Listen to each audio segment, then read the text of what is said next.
母亲，孩儿不孝，来陪您。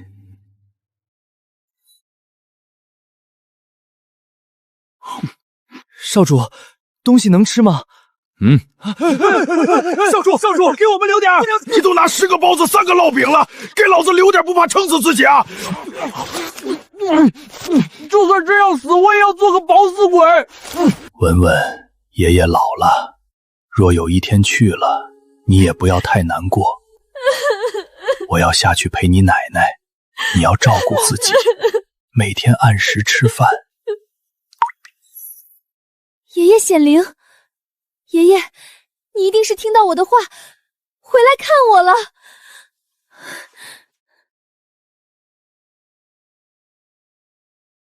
爷爷，你那边一定很冷吧？我把衣服都给你抱过来，你记得穿啊。收到了，爷爷真的收到新衣服了。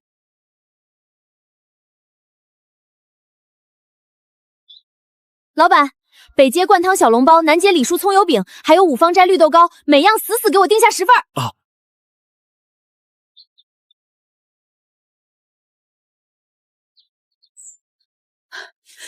文文，你没事吧？婶子，你放心，我正忙着进货，准备把爷爷镇上那家超市重新开张。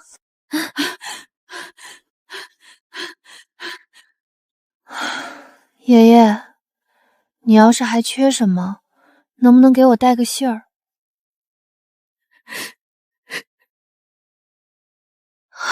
多谢仙子赐予圣物，救命之恩，萧某永世不忘。你听到我说话？仙子若有吩咐，在下赴汤蹈火，在所不辞。听你的声音好像病得不行，还需要我做什么？水，还有食物。好，我马上找水找饭。可是现在深更半夜，谁愿意大半夜送货上门？刚才你收到的东西，还有送我的玉佩，都是通过这镯子传送的。是。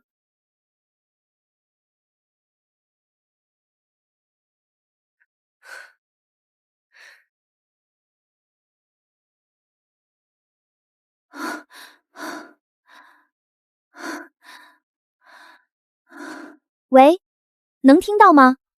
听到吗？我给你找到水和吃的了，你找个空地儿接货，东西可能有点多。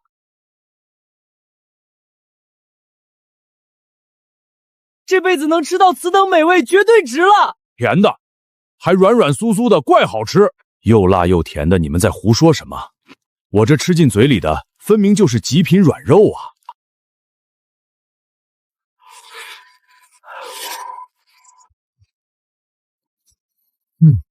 今夜大家吃饱喝足，养精蓄振。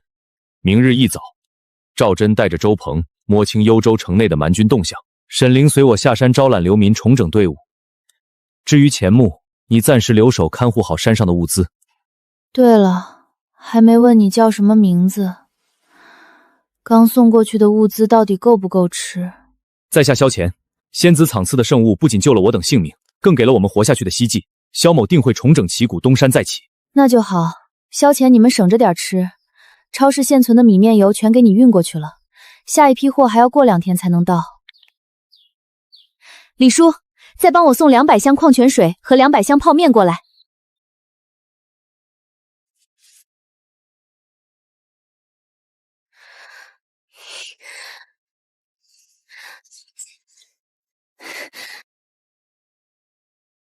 老板，你这儿收古董吗？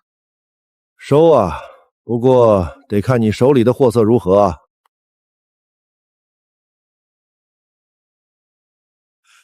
这位小姐，里边请，我们进屋详谈。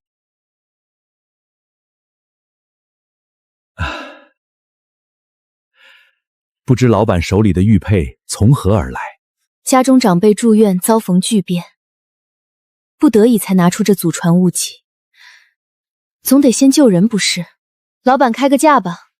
这是上等羊脂梨白玉，材质当世罕见，单凭着笔走游龙的刻字，现今出土的都鲜有能与之媲美。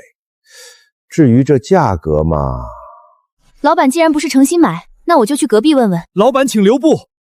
在下经营此店20余年，月宝无数，可似您手中这般独一无二的稀世珍品，薛某真是见所未见，这才没敢贸然报价。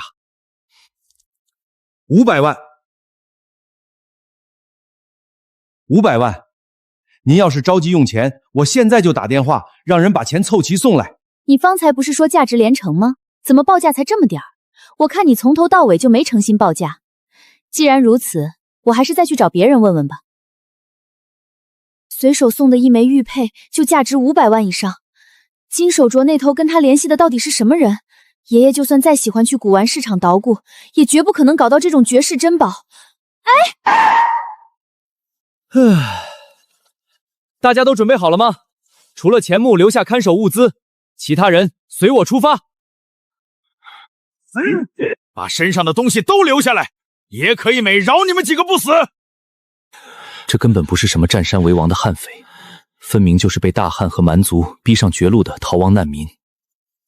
若你们肯归顺于我，我可以给你们指一条生路。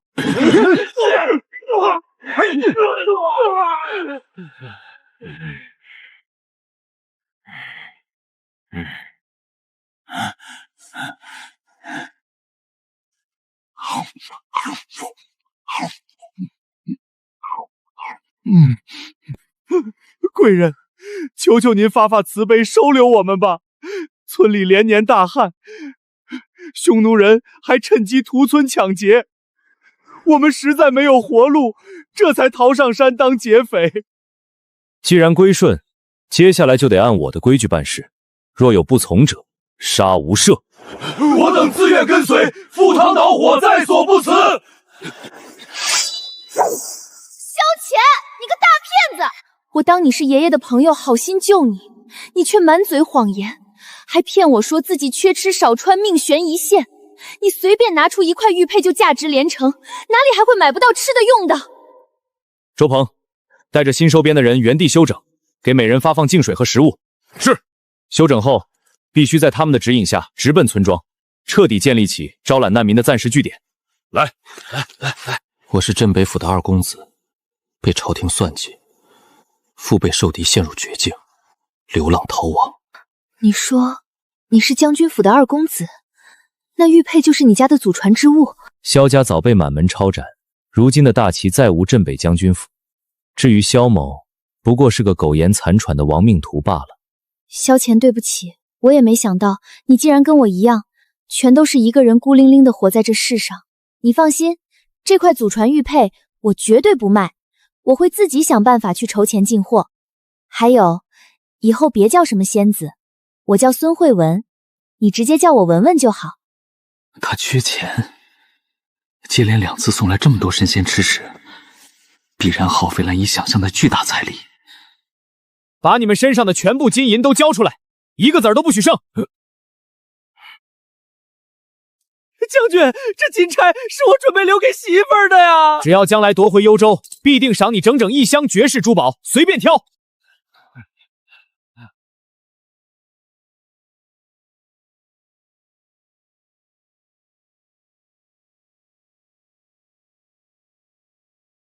孙姑娘，我身上暂时只有这么多了，等我下山重组队伍，攻下城镇，必定给你送来更多真金白银。以后我随恩人姓孙，你们全叫我孙二。周鹏，去寻一副面具来。既然这世上再无大旗，我也再无需要坦诚相见的故人。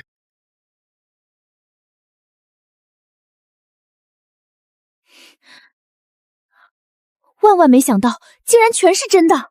华国历史上根本没有大旗，更没有天启这个年后。可眼前这些真金白银在叫嚣着，那个满门抄斩的镇北将军和他的大旗，分明真实存在。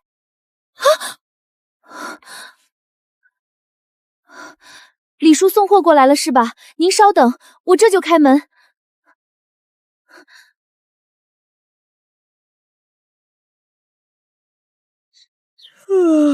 实在不好意思，我今天实在太困，没听见。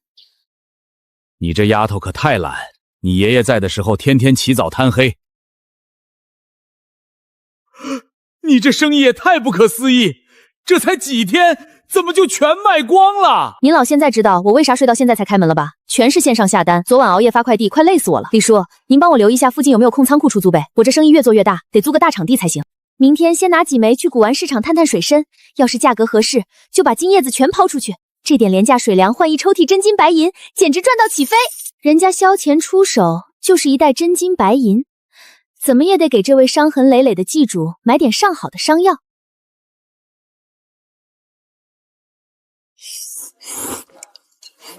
刘叔，今天怎么没吃婶子做的热乎饭呀？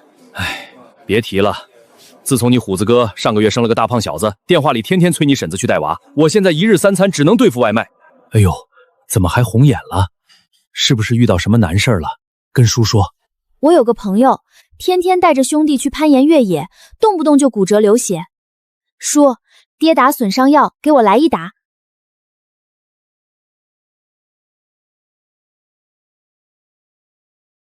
小孙，你那个朋友该不会是男朋友吧？叔劝你擦亮眼，这种天天玩命不顾家的男人绝对不能嫁。叔，您别瞎猜了。那什么，我明天中午亲手给您送顿热饭来哈，先走了。想什么呢？我跟萧乾八竿子打不着，就算有点关系，那也是纯粹的买卖关系。看在真金白银的份上，这哪是普通传家宝，分明是老天爷给我送来的超级大主顾。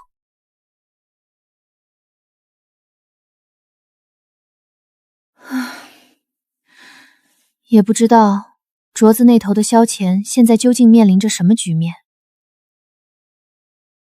至于赵真，早就带着另外2人兵分一路，直逼城内探听虚实。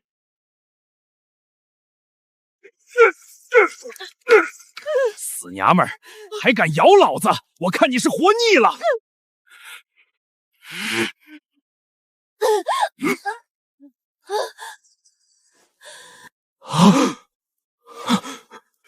惠娘，你醒醒啊！掐醒他，务必摸清匈奴人的下一步动向。把他们身上值钱的物件，还有军服盔甲，全给我扒干净，留作日后进城的伪装。恩公，那蛮子土路他们只是先锋，匈奴大军过几天就要血洗并州，隔壁李家妹子抵死不从，被当场劈碎了脑袋，2岁大的女娃也被活活摔死。都怪萧家军软弱无能，若不是镇北侯父子溃不成军，我们怎会遭此大劫？所有人分成男女2列，按年纪排队领取水和食物。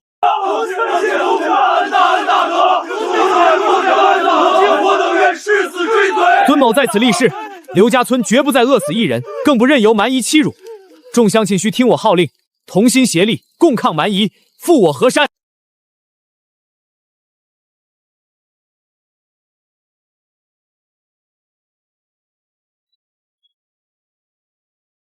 死守入口。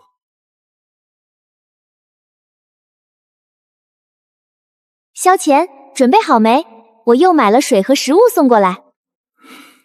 仙子尽管送来。哎呀，都说了多少遍了，不要再叫我仙子啦。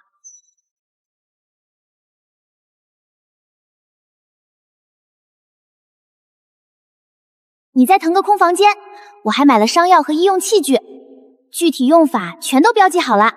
对了，你身上的旧伤好点没？回头我去帮你问问大夫。你们大齐王朝到底是什么样子的呀？你真的是古代人吗？孙姑娘，不仅我是真实存在的，我手下的兄弟、刘家村的百姓，乃至整个大齐王朝，全都是活生生存在的。孙姑娘，萧某今日又得了一批银钱，现下就全部给你送过去。这天大的恩情，萧某没齿难忘。日后若能驱除蛮夷，收复河山，必定回馈更多的金银财宝作为报答，绝不食言。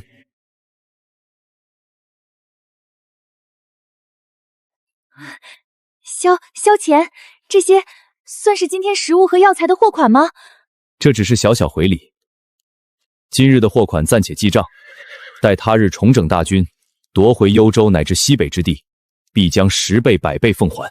明天我就把这些换成钱，以后你要多少货我就买多少。从今往后，你负责打仗赚钱，我负责所有后勤供应。只要银子到位，一手交钱一手发货，咱俩就是患难与共的盟友。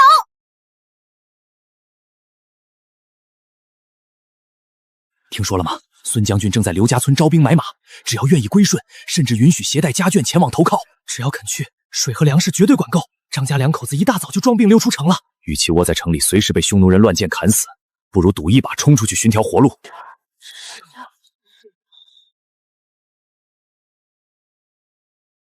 孙将军长啥样我没看清，全程戴着面具，但有一点，他是真的有钱啊！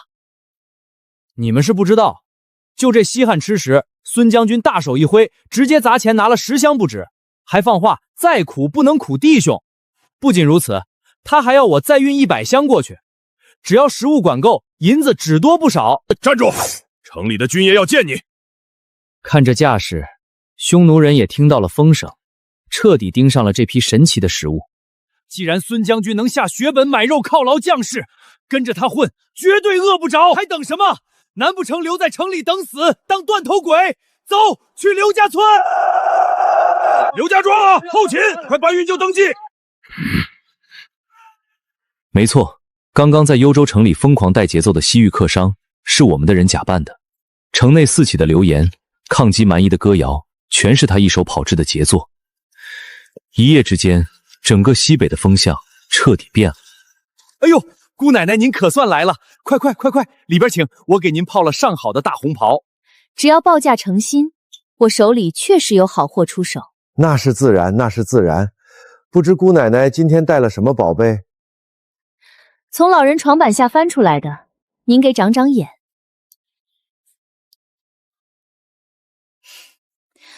薛老板到底要不要？成色不行，我立刻换下家。哎，姑奶奶别急呀，有话好商量，3000元一枚。成交。丁，支付宝到账165000元。姑奶奶慢走，下次有好货一定想着老朽啊。之前砸给萧钱的物资加起来还不到5万，这一波简直是血赚。接下来必须加快扩张，找路面盘仓库，疯狂囤货。孙姑娘，你那边有水吗？不要你上次送的那种瓶装甜水，只要是水就行。山泉水、溪水，再不济池塘水井水也行。总之只要能喝能用，越多越好。师傅，掉头直奔乡下，快！萧钱，你赶紧找口水井等着，我这就给你送水。菩萨保佑，天降甘霖啊！水绝对管够，但这水必须烧开才能喝，喝生水绝对会染病死人的。沈林，立刻就近架设3口大铁锅烧水，所有人拿器具排队。刘武，去地窖提1袋大米，叫妇人们采野菜煮粥，必须保证人人都有的吃。是。日夜死守，凡擅自靠近或企图投毒者，就地斩杀。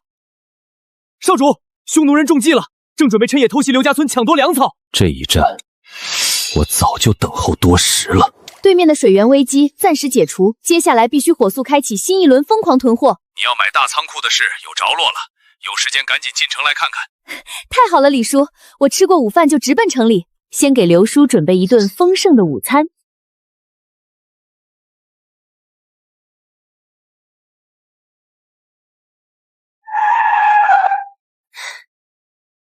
文文，这是我远房侄儿卢晓，在南方大药厂上班。我这店里大半的药材可都是从他那儿拿的货。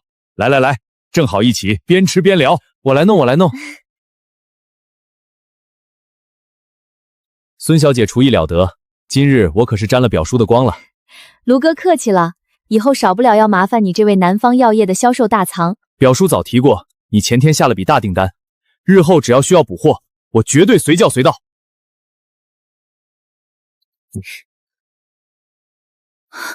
李叔，你说的卖场和仓库，不会就是整栋楼吧？要是把萧钱给的那些金元宝和银锭子全出手，买下这栋楼简直轻而易举。可若是突然砸出这种惊天大手笔，必然会招惹祸端。李叔，这地方底价多少？这卖场足足有700平米，后门还白送个大仓库，挂牌1年多无人问津。目前月居报价只要7000块，若是把前面当眼罩常常营业，把存货统统运进仓库，简直完美。以后消遣要物资，我直接拿毒把钥匙提货，让原厂家直发大卖场，连快递小哥都不会起疑心。李叔，这地方是不错，但这没落的地段……明天我就约中介和林老板当面详谈，肯定给你拿个实诚价。那就麻烦李叔了。对了，按上次的量，您再给我送一批矿泉水和泡面过来。萧乾，你那边的货先顶着，我得先把手里那批金元宝的行情彻底摸透才行。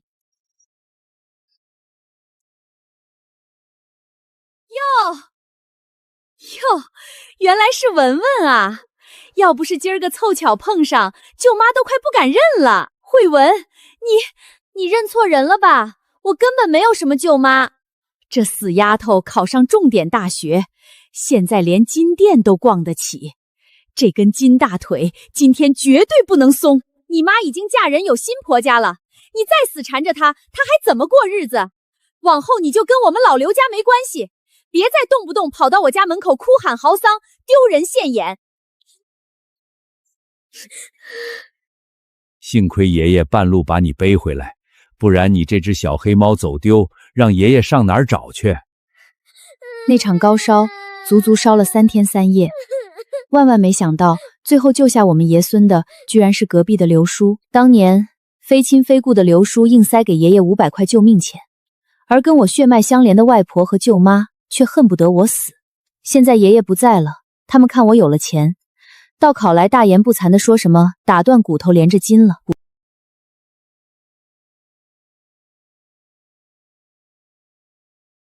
孙姑娘，你还好吗？我看到金手镯闪烁金色荧光，你哭了。如果一个10几年不联系，曾经极其讨厌你的人，就因为觉得你发达了，突然跑来相认，该怎么做？不想认就不理，你又不喝水还能强按头不成？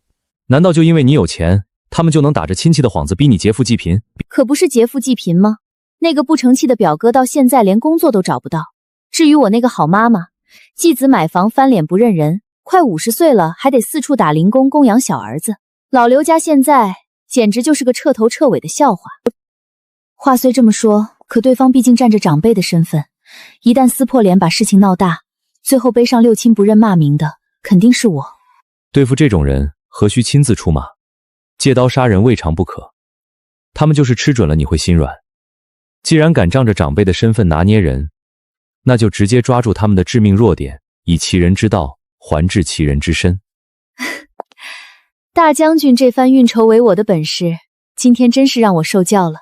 慈不掌兵，能解开孙姑娘的心结，才是萧某的荣幸。孙姑娘，你此刻可在家中？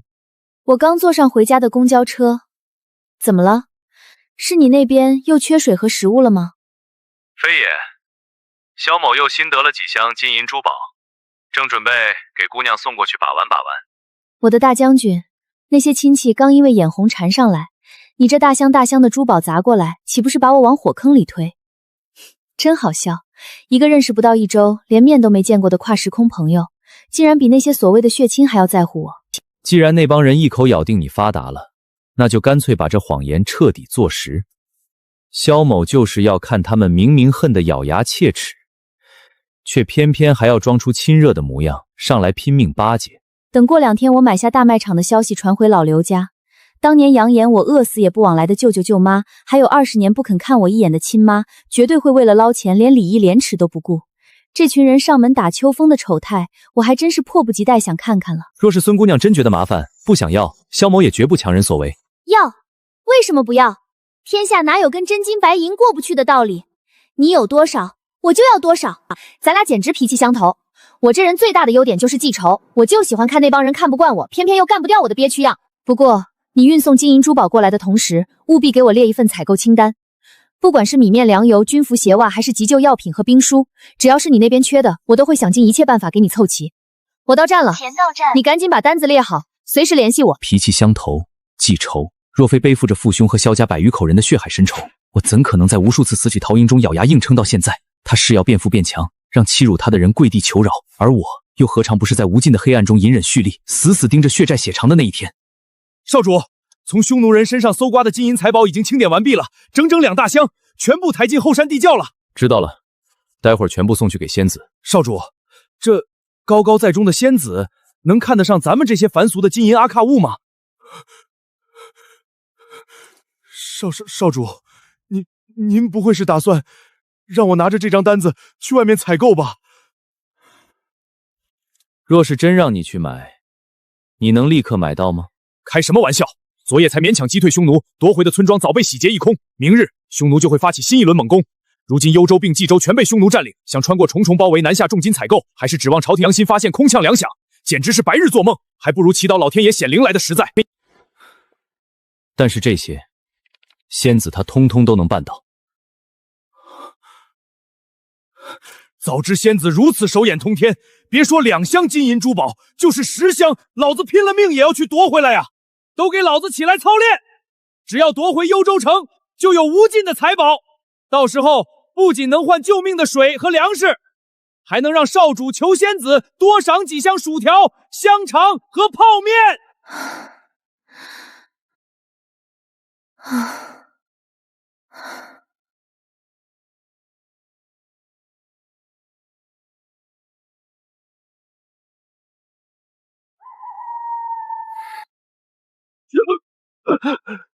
原以为这些守军有多大能耐，结果全是一群废柴。刘先生，带路吧！你若敢耍我，小人不敢隐瞒，地窖入口就在后山。这边。只要借着今夜的东风点燃火把，再射出漫天红箭，这群人绝对会被烧成灰烬。至于那个必须活捉的孙二，到时候更是插翅难逃。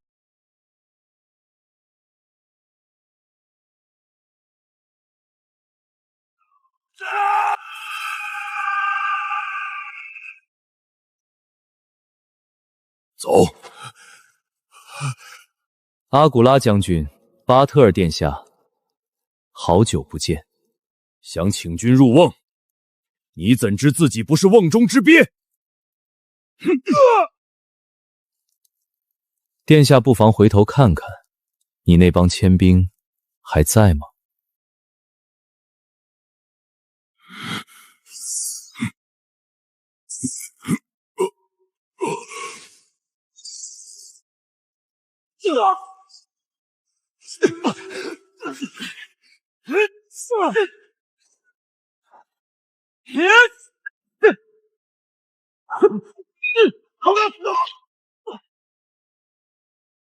呼吸平稳，果然只是陷入了深度昏迷。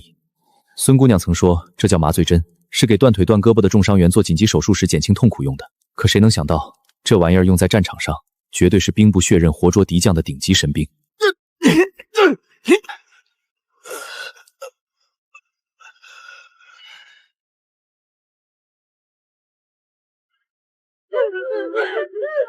快，这边！我发誓，定要尽快攻下幽州城，给流离失所的百姓一个交代。在军需还没到货的绝境下，孙姑娘竟然凭空送来了整整100斤新鲜猪肉和200斤水灵灵的大包菜。这下村民和将士们的吃喝彻底有了着落。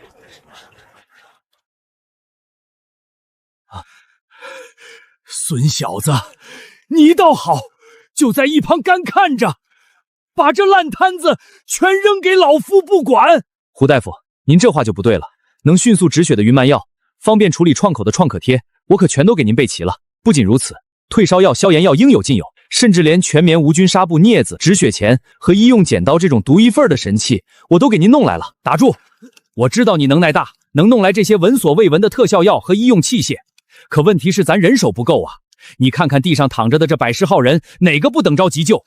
老夫总不能长出3头6臂来。不好！胡大夫，您老单打独斗可不行。您不仅要多收几个徒弟，甚至可以给全军将士上一堂课，教他们如何用酒精棉签清理伤口，自己贴创可贴。不如就从刘家村的孩童里挑几个机灵的，收做弟子给您打下手。你说的倒轻松，你以为治病救人是随便学学就能上手的吗？你要真想帮忙，不如求你背后那位仙子赶紧传送一本使用说明书过来。你又不是不知道，那些药盒和包装上全是一堆根本看不懂的天书。萧乾，你在地窖吗？我给你送东西来了。哎，萧乾，你清单上要的东西我都下单预定了，可是送过去还要再等几天。不要紧的，孙姑娘，我这边应该还能再撑几天。那我就放心了。不过，在送大批吃穿用度过去之前，我觉得咱俩有必要先统一下认识。这哪里是统一语言，这简直就是胡大夫此刻最急需的天书翻译器啊！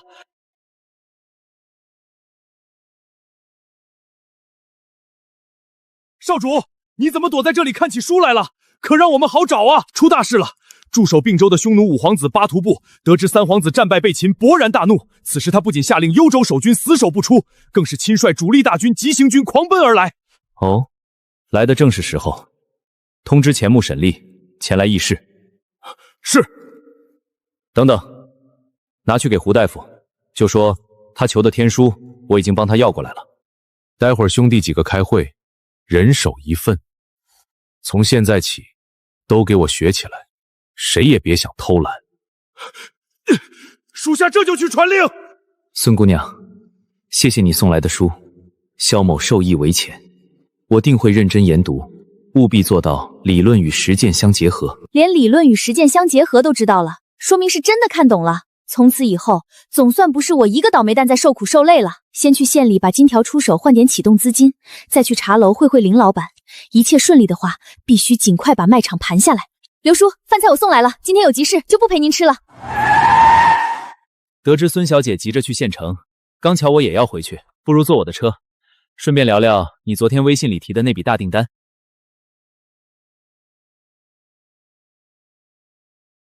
孙小姐，看看想吃点什么？听说孙小姐是京都大学的高材生啊。高材生又怎样？3次考编落榜，终究是跟体制内无缘。现在只能回乡下守着爷爷的小卖部喽。最让我痛心的是，曾经信誓旦旦要接爷爷去大城市享福，结果等来的却是他病逝的噩耗。我甚至连他最后一面都没赶上。孙小姐，你昨天提的那笔单子，不仅药品种类繁多，数量更是庞大，不知到底要销往何处？卢老板果然慧眼如炬。卢老板也清楚，现如今国际形势风云突变，战乱四起。虽说东大明确表示绝不站队，但这民间嘛，懂。就像某疆的无人机，如今自由翱翔在中东大地，对外当然宣称，这只是纯粹的民用商业行为。我同学如今就在国外，我跟您预定的这成千上万份纱布、退烧药、云白药等医疗物资，全都是用作正常的国际人道主义救援。我敢保证，这绝不会给您带来任何麻烦，这一点请您务必放心。孙小姐误会了，我绝不怀疑你的动机，只是如今国外局势混乱，我还是要提醒你同学小心行事，注意安全。再加一份你们这儿招牌的黑森林慕斯。不知卢老板这批货究竟何时能到，我也好早做安排。最早也要后天，你同学那边要得急吗？不急，时间刚刚好，还得先去薛老板那里转一手，把带出来的10来个金元宝悉数脱手，换取一笔庞大的本钱。这批订单一共多少钱？不急，等货到了再说。若是你这边一时不凑手，过段时间再打尾款也行。之前下单我已经砸出5万定金，眼下还是先拿下卖场最为稳妥。至于货款暂且欠着，反正我现在最不缺的就是钱。以后你就别叫我卢老板，直接叫我卢小。好啊，那以后你也直接叫我文文，别一口一个孙小姐，听着生分。哟，这不是卢大老板吗？身边什么时候多了这么位大美女？不会是女朋友吧？秀萍，你可别乱说，我们只是朋友。倒是你身边挽着的这位，不介绍一下？我看倒也不用介绍，大家都是老熟人，还真是抬头不见低头见啊！我怎么不知道，我这个一直在家啃老不务正业的表哥，身边居然有了这么一位漂亮表嫂。卢晓，你刚才说赵秀芬是你高中的学霸同桌对吧？认真算起来，我比你们低2届，算是学妹。不过话说回来，在咱们 A 县这唯一的一所重点高中，可不是什么人随随便便就能考上的。尤其对于那些连普高都考不上，勉强混个职校毕业证，还以为自己拽上天的混混学家来说，更是天方夜谭。给我闭上你的狗嘴！别以为我真不敢拿你怎么样！我不过是实话实说。怎么，表哥就气急败坏想打人？是怕我这未来的嫂子看穿你的真面目？我们还有事，先走了。可能我刚才那番话对你同学来说多有冒犯，但出于对朋友的关心，我真诚希望你能劝他一句，我表哥真的不是一个合适的结婚对象。哎呦，孙老板，我这几天可是盼星星盼月亮，总算把您给盼来了。难得薛老板这么热情，我手里刚好新得了一批好货，就看您能不能给个10成价。这就是有钱人的滋味。想想上次来卖铜钱，急得像热锅上的蚂蚁，如今手握一箱金锭，底气瞬间截然不同。金元宝，十足的金元宝，而且还是古代的足金元宝。孙老板这批金元宝来历不一般吧？一般不一般，我也不懂。这不过是我男友出国带回来的七夕礼物。他们那个圈子您最清楚，古玩玉器信手拈来，这点东西在旁人眼里算是顶天，但在那些身家过亿的大老板眼里，不过是随手拔根毛哄女人开心罢了。我大致盘了下，1两、5两、10两、30两都有，最大的这10个绝对是50两足金。薛老板好眼力，若怕不纯，干脆拿秤称个总重，再谈价钱也不迟。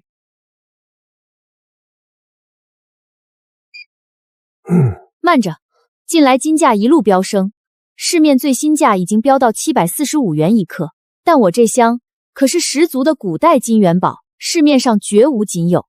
不仅绝无仅有，更是新鲜出土的好货。这41750克的金元宝，按1000元一克算，总价4175万，直接凑个整，给我4200万。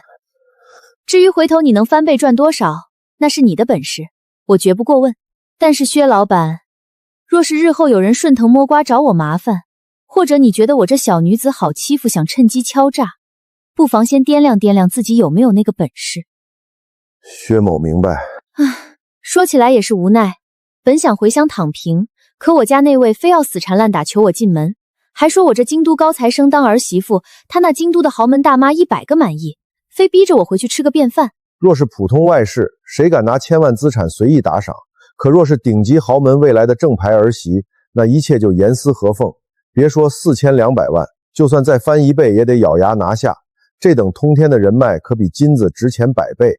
那就依孙老板所言。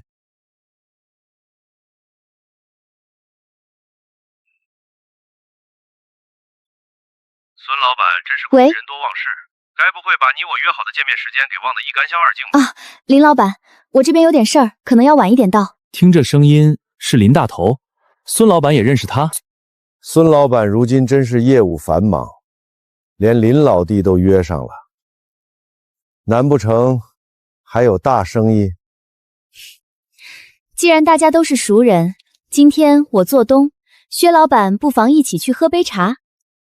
实体零售的寒冬不是预言，是现状。3、4线城市的商圈红利早已卧底，现在的线下卖场多开一天就是多亏一天，弃兵保车犹未晚矣。你那卖场面积和户型确实无可挑剔，可大环境摆在眼前，线下实体早已是逃不过的关门飓风。若是诚心想出手，价格必须再砍一刀。毕竟我可是冒着血本无归的风险在接盘。敢问孙老板，大学读的什么专业？国际金融。林老弟，别说是你，连我这老江湖在孙老板面前都撑不过3个回合。听老哥一句劝，跟孙老板做这笔生意，绝对稳赚不赔。那是自然，薛老板好手段，3言2语就把钱塞回好兄弟口袋，又让我两手空空。孙老板斥巨资拿下这商业楼，不知未来究竟打算如何经营？我打算将整栋综合体彻底翻新重造，不知林老板手里有没有靠谱的装修团队推荐？原来萧乾曾经传授的那些拿捏人心与整合资源的帝王术，竟然在现代商战中被我运用的炉火纯青。将军，前面就是并州近道。原来萧乾昨日就截获了逆天情报，驻守并州的敌军五王子巴图部已经倾巢而出，正急行军扑向幽州。千钧一发之际，萧乾瞬间嗅到了绝地反击的血腥味。可他万万没想到，那座本该面临血战的幽州城，此刻竟然经历着一场颠覆认知的相位打击。这到底是什么神仙味道？幽州城的父老乡亲们听好了，主动开城门者，一人一碗香喷喷的面条。幽州城的蛮夷放下武器，缴械的不杀！冲啊！这群古代难民做梦都没想到，此生吃过最神仙的美味，竟然是一碗香辣面。这名字之所以能传遍全军，全因为我忍不住显摆自己认识包装袋上的现代天书。这下我瞬间成了全军顶礼膜拜的无所不能大营长。哎呦，赵真，你疯了！我疯了？谁他妈允许你随便把泡面这等金贵吃食拿出来诱敌的？老子在幽州城里九死一生苦熬这么多天，你们这帮混蛋却在刘家村天天造仙子送来的美味，连村里的泥腿子都能喝上营养丰盛的瘦肉粥。谁知自己辛辛苦苦里应外合拿下城池，你这孙子竟然连一袋泡面的汤都没给我剩！赵真，你少装蒜！你口口声声说老子泄露机密，还不就是出来晚了没抢到泡面，拿老子撒气！萧乾早料定巴图部会直捣黄龙，他叮嘱留守将领死守16字真言：敌进我退，敌驻我扰，敌疲我打，敌退我追。将军，幽州城已落入孙家军之手，孙二帅主力直逼并州老巢。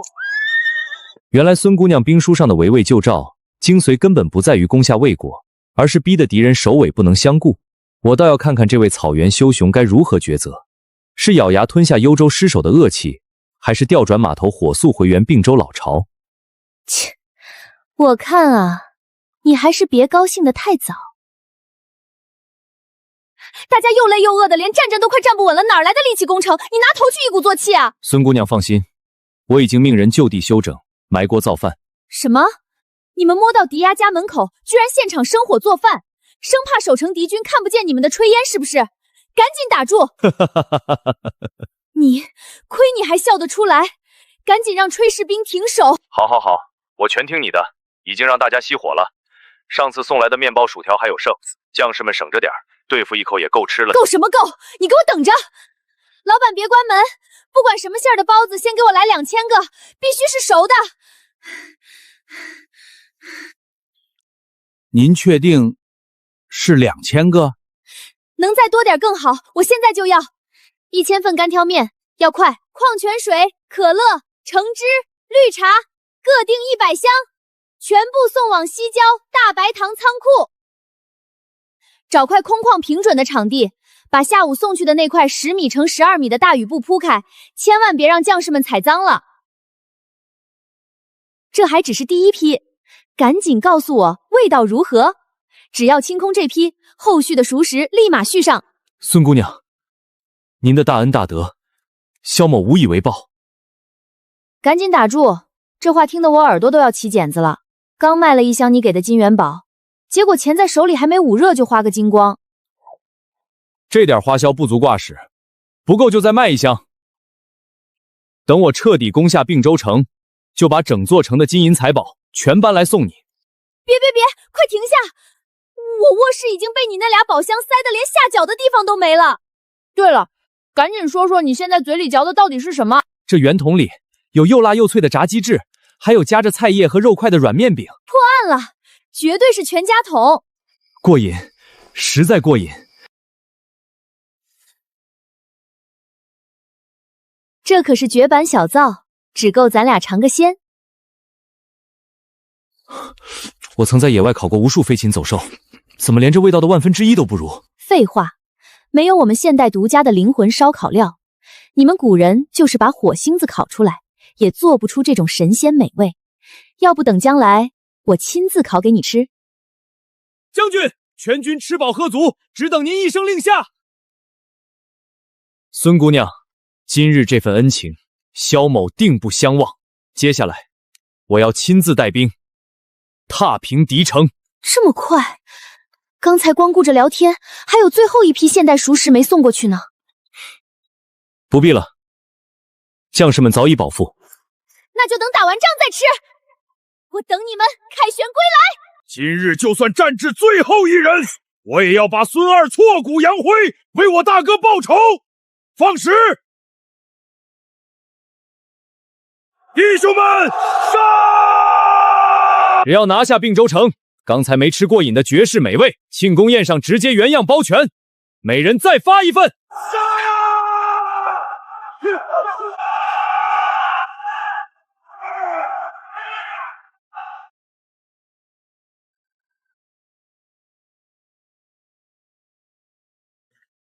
孙将军，我们决一死战吧！要么你我单挑，要么就让这满城百姓和你的孙家军给我死去的将士和我被俘的亲哥陪葬。哼，把人带上来。哥哥，废物！你忘了我匈奴的誓言吗？大草原的勇士绝不受人要挟。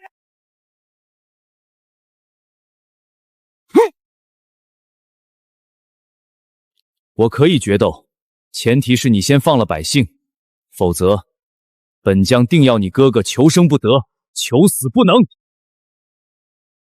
听说你从小父母双亡，全靠哥哥相依为命，如今眼睁睁看亲哥被人折辱虐待，你竟无动于衷，当真是冷血无情。一个连自己亲哥死活都可以不顾，如此自私冷血之人，你们凭什么觉得他会在乎你们的死活？他死守并州，不过是拿你们的命去换他的高官厚禄。更何况，你们的三王子早就弃城逃命了，难道你们还要用自己的血肉之躯给他们兄弟当复仇的工具吗？给我闭嘴！我杀了你！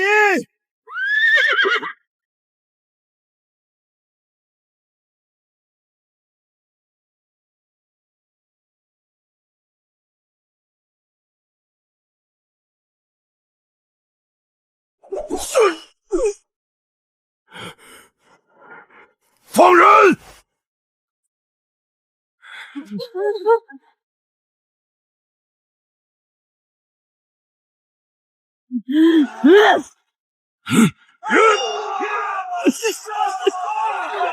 格杀勿论！